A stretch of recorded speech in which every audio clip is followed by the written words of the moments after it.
Okay, so last two things on lecture 5 that I forgot to mention. The first is the notion of parallel transport. Okay, so I want to specifically emphasize that this directional derivative we've defined with an affine connection. Again, this gives us a system of ODEs locally in coordinates, which allows us to parallel transport vectors. And then we can define the arbitrary covariant derivative in terms of this parallel transport. So again, there's this duality between notions of parallel transport and this algebraic definition of the covariant derivative, okay? And in particular, this d of xy, so suppose that x is now a vector field that we're taking the derivative in the direction of, and y is our vector field that we're taking the derivative of. So then this d of xy can be realized as the limit as t approaches t naught. Okay, wait, let me just specify something. Let's fix a point P. Let's fix a point P on the manifold, okay?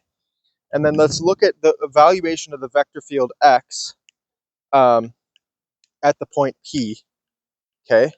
So we want to consider a curve, gamma, which passes through the point P such that gamma prime of t is equal to x at the point P, all right? And remember that we can do this since the directional derivative is tensorial in the first argument. We can just choose this gamma of t. We can choose a curve for every point on the manifold and then define the following expression that I'm about to tell you. We can define it using an arbitrary curve gamma of t for every point p on the manifold such that gamma of 0 is equal to p and gamma prime at 0 is equal to x sub p, where x sub p is the vector field x at the point P. So, okay, so now this is the definition of the covariant, or this is an alternative way to construct the covariant derivative, and it turns out that these two notions of parallel transport and covariant derivative that we kind of discussed last time coincide, according to this following definition, that it turns out that d of xy at the point P is equal to the limit as t approaches t naught, or let's say as t approaches 0, based on what I explained previously. So the limit as t approaches 0 of the inverse of the parallel transport from 0 to t of y of gamma of t. Okay, so we evaluate y at gamma of t, and then but it's not just, we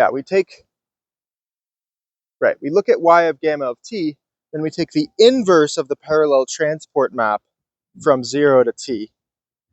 Okay, so that gives us a vector at the tangent space at the point P, all right?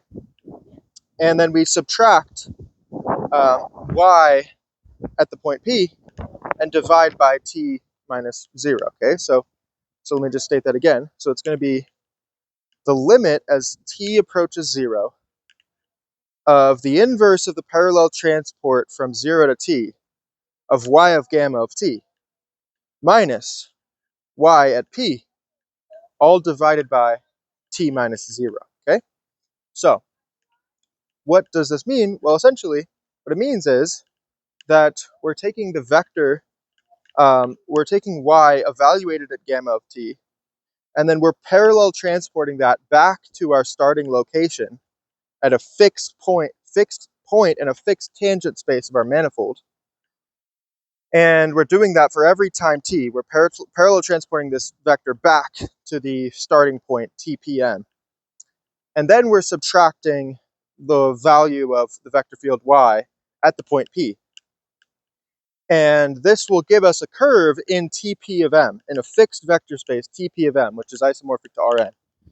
And so we know how to take its derivative. We take this limit as t goes to 0 of the difference of these two vectors divided by t minus 0, okay?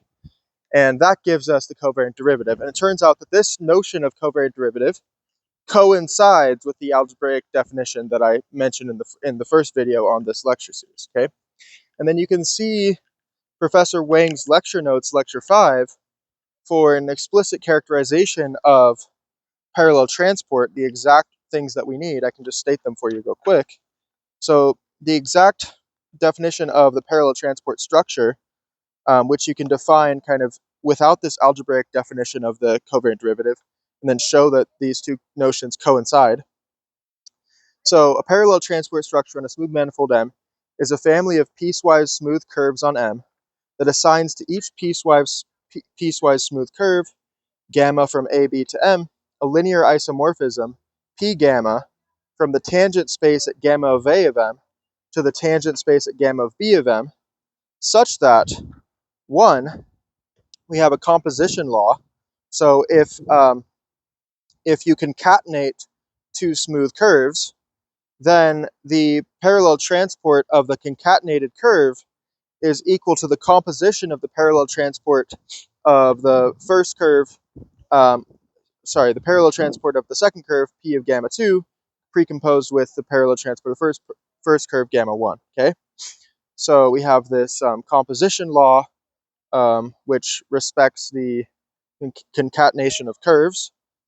Basically, concatenating curves produces a composition of linear maps, which are given by the parallel transport structure, okay? Now, we have the inverse law. So basically, if you have negative gamma be the curve gamma in the opposite direction, then P of negative gamma is just the inverse of P gamma. Remember, these P gammas are linear isomorphisms from the tangent space at the starting point of the curve to the tangent space at the end point of the curve, okay?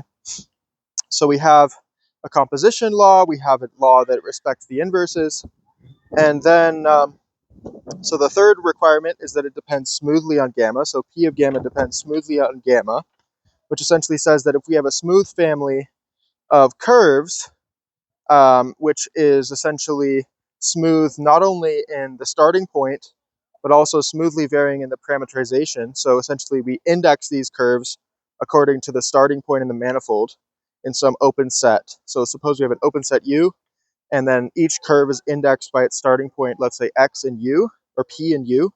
Then gamma P is going to be smoothly depending on P. It's going to smoothly depend on P and the parameterization T. So gamma P of T is a smooth map from the open set U cross 0, 1 to the manifold M. Okay? And such that these curves gamma of P of 0 is equal to P. Then the map from, then you take any smooth vector field on the open set U, and you consider the map which sends the point P to the parallel transport capital P. Now I know why we're not using the P for our, yeah, okay, we're overusing the point P. We're overusing the letter P. So the map from the open set U to the tangent bundle, given by the point P on the manifold, mapped to the parallel transport isomorphism capital P of the curve gamma subscript P, applied to the vector field X evaluated at the point P. Okay, so basically we send a point to the image of the vector field X at that point, the image of the vector field X at that point under the linear isomorphism given by the parallel transport of this curve gamma, which is attached to that point, okay? I'll show you the subscript lower script U instead of lower script P for very good reasons that I now realize I should have done. So this map right here, you can see this parallel transport capital P superscript gamma is this linear isomorphism from the tangent space at the starting point of the curve to the tangent space at the end point of the curve. Then we get that this, if we have a smooth family of curves, we take any smooth vector field, we send this map lower script U to the linear isomorphism attached to this curve gamma, which starts at U, evaluated on the vector field at the point U. This is a smooth map, okay? So that's the smoothness, smoothly depending. It basically, these linear isomorphisms smoothly depend on the curve choice, gamma, all right? Although, of course, yeah, so like the notion, the common counterexample given when you take like a differential geometry class is that parallel transport depends on the choice of curve, right? So if you transport along a sphere and you just transport from the equator to the North Pole, then if you just go along a line of longitude or along a great arc, I'm not sure if it's longitude or latitude, I think it's longitude, anyways, I'm not an expert with latitude versus longitude.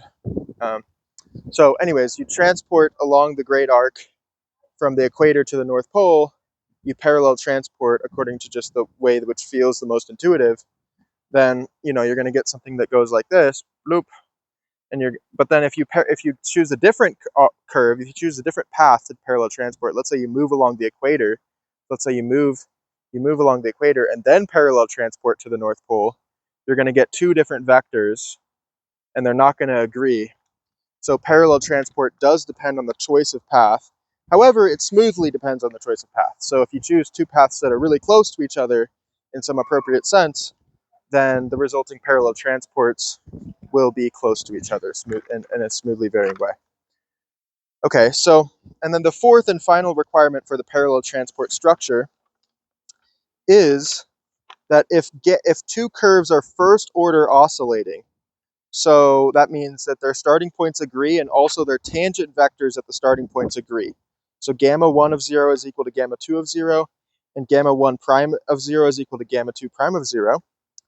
Then, for any vector x naught in the tangent space of the starting point, we have that the derivative of the parallel transport from 0 to t of along gamma 1 of this vector x naught, the time derivative at t equals 0.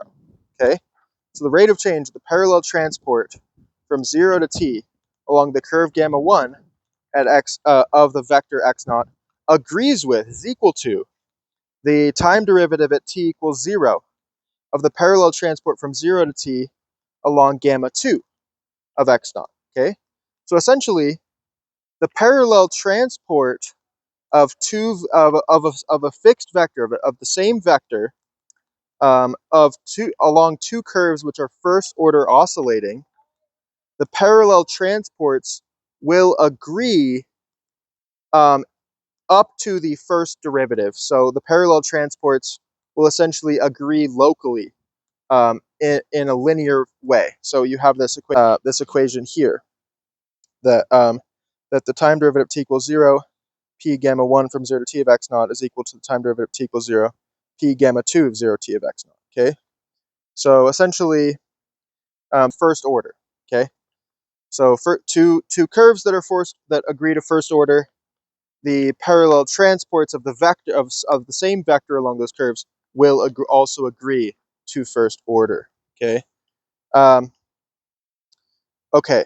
So now the last thing that I wanted to mention to you that I forgot to mention is oh yeah, I think I mentioned it at the start of the video, namely this property.